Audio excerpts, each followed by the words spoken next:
Bienvenue dans cette nouvelle vidéo de la plus belle ferme de France. Après une année 2023 où plus de 500 000 personnes ont suivi nos aventures et ont voté pour élire la plus belle ferme de France, cette année nous repartons avec le Co-Farming Tour pour des nouvelles aventures. Vous pourrez retrouver 3 catégories, la transmission, la transition et la diversification. Vous pourrez voter pour et puis élire la plus belle ferme de France. Donc allez-y, suivez-nous, c'est parti.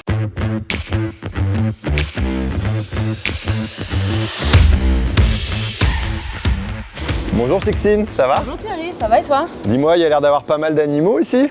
Ouais, on a 150 mères plus la suite, donc ça fait pas mal de monde et en plus on a 240 places d'engraissement. D'accord. Donc on peut monter jusqu'à 600 animaux sur site.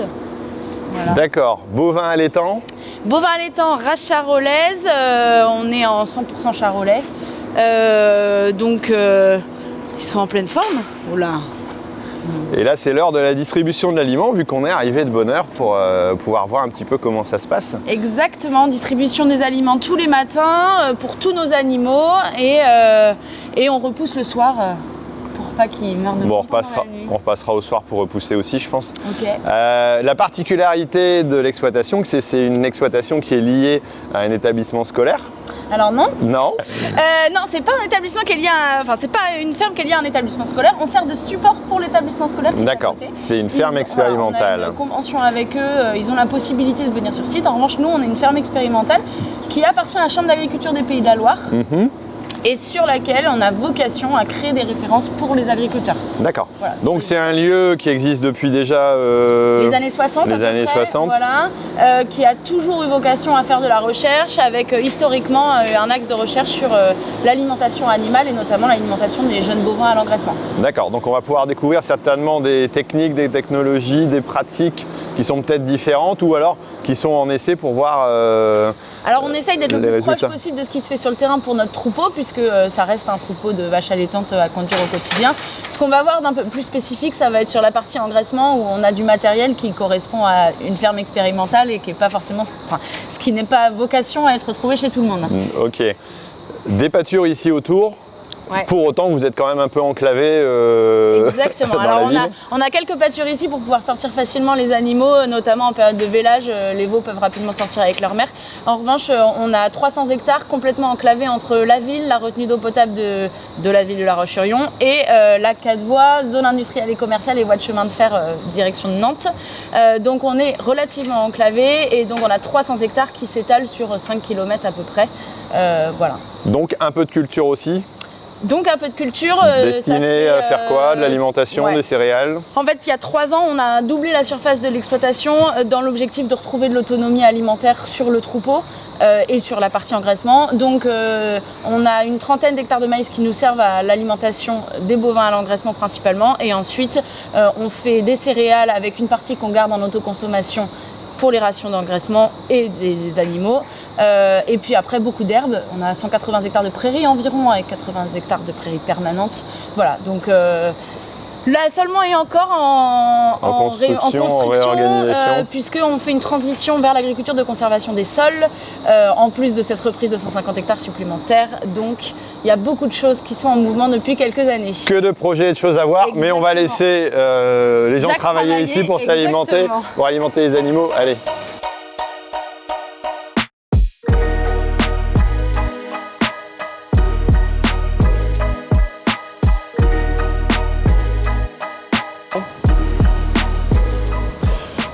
Bon, entre 2 paillages et puis l'alimentation, on arrive ici devant des auges.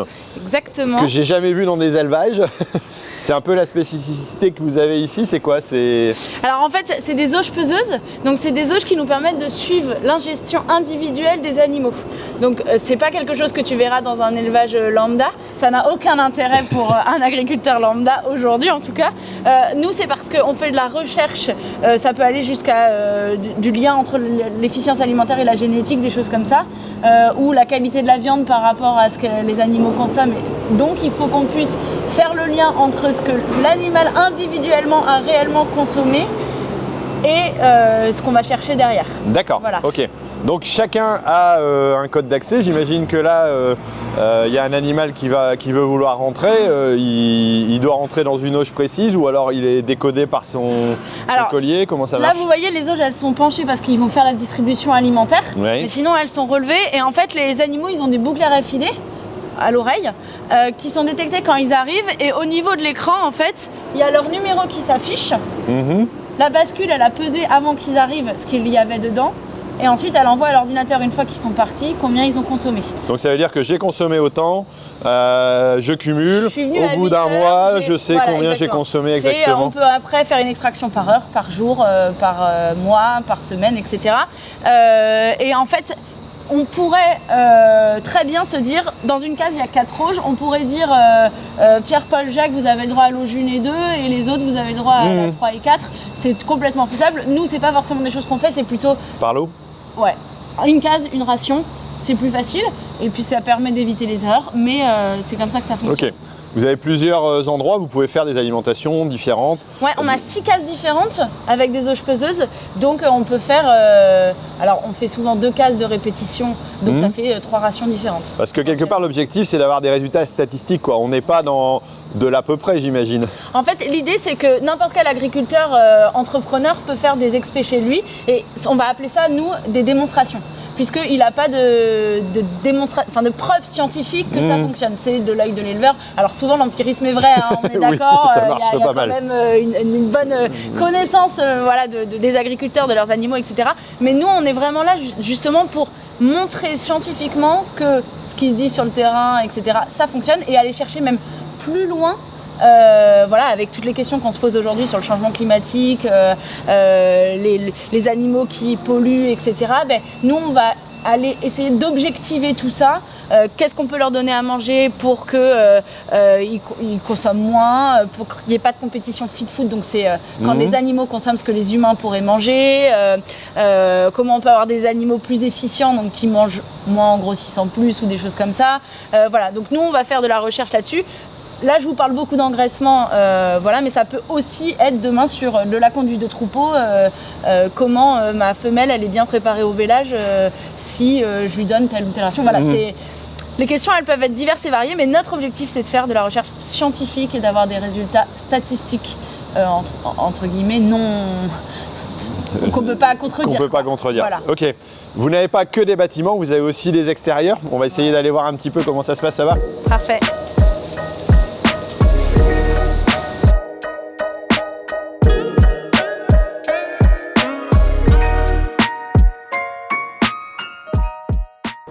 Bon alors, on arrive à la Minute Expert, je suis toujours avec Sistine et puis je suis accompagné de Victoria, bonjour. Bonjour. On voit qu'il y a eu pas mal de capteurs, il y a les auges, ici vous avez des caméras, vous avez aussi cette analyse quelque part de tout ce qui peut être élément extérieur pour vous dire, tiens, les animaux sont bien, sont pas bien. Victoria, on a quoi comme nouveauté et qu'est-ce que permet une caméra ici maintenant ? Alors aujourd'hui, les caméras nous permettent d'avoir des images de haute qualité des animaux et donc de les surveiller vraiment 24 heures sur 24 tous. Et on a des techniques d'intelligence artificielle, de plus en plus ça se développe et ça devient vraiment accessible sur le terrain, qui permettent de détecter des comportements anormaux, des problèmes. Et l'important c'est que l'ensemble de ces données de caméra, elles remontent, parce qu'aujourd'hui c'est ça la difficulté, notamment avec des soucis de réseau, etc. Donc ça on y travaille et ça commence à vraiment bien fonctionner maintenant sur le terrain. Et l'un des sujets qu'on adresse dans notre société, c'est de développer des solutions numériques qui embarquent l'ensemble des résultats de ces intelligences artificielles qu'on développe sur mesure et qui envoient des alertes par exemple à l'éleveur. Ça veut dire que l'éleveur n'a pas à être figé sur ses caméras pour voir ce qui se passe, c'est l'intelligence artificielle qui va permettre de détecter un mouvement, un phénomène qui fait que, tiens, là il y a un risque à ce que ce soit telle ou telle action, tel ou tel problème, et le faire remonter à l'éleveur. Exactement, on ne va pas remplacer l'éleveur va continuer d'avoir vraiment la vision dans son élevage. Pour autant, ça va lui apporter un outil complémentaire qui va lui permettre peut-être d'intervenir au bon moment, d'être là vraiment parce qu'il ne peut pas être partout tout le temps non plus. Donc il y a un moment où on va venir en soutien et lui apporter aussi peut-être la preuve image de s'il a un doute d'un comportement, pouvoir revenir dessus. Et puis il n'y a pas que l'image, il y a aussi le son, il y a plein d'autres capteurs. On voit ce bâtiment, il est très bien équipé, qui permettent de détecter éventuellement d'autres anomalies dans le bâtiment. D'accord, donc beaucoup de choses en tout cas à découvrir. Donc si vous voulez en savoir plus, on va faire une petite vidéo donc avec Adventiel et puis Sixteen pour expliquer un petit peu plus les cas d'usage pour des éleveurs, où est-ce qu'on peut trouver aussi voilà, différents usages et puis éventuellement différents fournisseurs. Donc allez rejoindre la vidéo donc, sur Agritech TV, je vous mets les liens juste ici en dessous. Et puis nous on continue notre petit tour de l'exploitation parce qu'il y a encore pas mal de choses à voir. Tout à fait.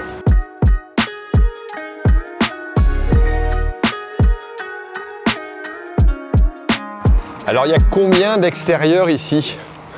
Alors ici on a à peu près entre 20 et 30 hectares autour du siège d'exploitation. Et ça nous permet vraiment à sortir les animaux dès les premiers mois possibles. Donc souvent nous c'est mi-mars à peu près qu'on les sort. Parce qu'on a des animaux qui ne sont pas tout le temps dedans, ils sont dehors quand même 9 mois dans l'année. Ça représente aussi pour une expérimentation, pour une ferme expérimentale, quelque chose d'important parce qu'il y a beaucoup d'animaux en France qui sont aussi en extérieur. Donc j'imagine que si vous voulez avoir des résultats qui peuvent aller pour tout le monde, c'est... Oui, et puis aujourd'hui si tu veux une cohérence système, avoir des animaux à l'intérieur toute l'année, ça n'a pas d'intérêt puisque en intérieur on est obligé de les affourager, donc ça veut dire que tu consommes les stocks que tu produis. Tout à fait. Voilà, et on n'a pas de quoi nourrir des animaux à l'intérieur toute l'année. Voilà, l'herbe est super qualitative et c'est leur alimentation de base. Donc je crois que les vaches sont ravies d'être dehors la plupart du temps. Voilà. Ok, on a parlé de l'expérimentation, on s'est mis dans la catégorie transmission parce que quelque part ici, voilà, c'est pas la transmission vers des jeunes qui vont s'installer, mais c'est la transmission du savoir aussi, mais aussi la recherche, j'allais dire, de donner envie aussi à des jeunes de participer. Alors vous avez des collèges ou des écoles qui sont extérieures au monde agricole et qui viennent visiter aussi. Vous essayez de les attirer? Ouais, en fait, nous, on a quand même la particularité d'être en ville. Je sais pas si vous verrez, mais on a quand même les habitations à 2 pas. Les gens, quand ils viennent ici, pensent qu'ils se sont trompés, que le GPS les emmène au mauvais endroit parce qu'ils arrivent vraiment dans la ville. Ouais, on passe dans la zone industrielle, voilà, t'arrives à côté. Donc c'est vraiment, on est très enclavé dans la zone. Et du coup, nous, ce qu'on essaie de faire, c'est de la pédagogie auprès du monde urbain qui connaît pas forcément ce qu'on fait. On est très regardé dès qu'on va tailler une haie, dès que les animaux sortent, qu'ils sont dans des pâtures, des couverts pâturables, etc. Il y a des gens qui viennent nous voir, c'est quoi, etc. Voilà, on est très observé par des gens qui ne connaissent pas le monde de l'agricole et du coup c'est vraiment quelque chose qu'on essaye de développer pour faire de la pédagogie et donc j'essaye d'attirer des écoles non agricoles pour leur expliquer ce qu'on fait, ce que c'est le monde agricole, ce que c'est le monde de l'élevage, peut-être créer des vocations, on ne sait jamais, pour que d'autres fermes puissent être transmises demain. Voilà. Mais c'est d'utiliser notre position un petit peu particulière pour faire de la communication positive. C'est pas toujours évident pour les agriculteurs de faire ça parce que souvent ils se font attaquer ou autre, donc c'est pas facile de répondre. Nous on est là pour ça, c'est notre rôle, on apprend à communiquer là-dessus.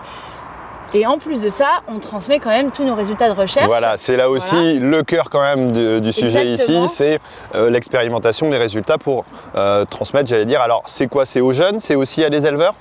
Alors notre cible, c'est les agriculteurs. Clairement, il faut que nos résultats de recherche arrivent jusqu'à eux. Pour ça, on passe par les techniciens. Tous les conseillers qui peuvent rentrer en élevage sont aussi notre cible de communication, puisque un conseiller qui est au courant de ce qu'on fait va pouvoir le diffuser à tous les agriculteurs qui suivent. Donc nous, on reçoit des groupes d'éleveurs, des groupes de techniciens. On fait des conférences, sommet de l'élevage, salon de l'agriculture, SPACE, etc., salon de l'herbe, voilà. On peut avoir des journées thématiques, on peut faire des portes ouvertes pour présenter nos résultats de recherche. Voilà, donc les élèves sont évidemment notre cœur de cible aussi, puisque c'est ceux qui feront l'agriculture de demain, les conseillers ou les agriculteurs de demain. Mais l'idée, c'est vraiment de diffuser largement à toutes les personnes qui peuvent faire rentrer les recherches qu'on a faites dans les exploitations agricoles. Ok, très bien. Alors si comme moi vous avez beaucoup aimé cette ferme, voilà, vous pouvez voter pour la ferme de Sixteen et la ferme des Établières, ferme expérimentale. Voilà, dans la catégorie, donc on l'a dit, transmission de savoir et transmission aussi d'informations.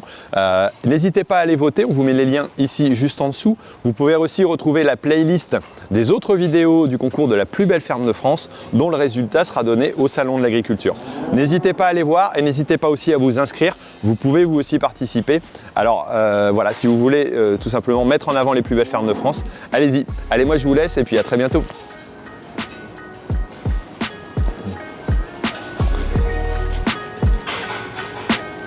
mais ils sont gentils comme tout.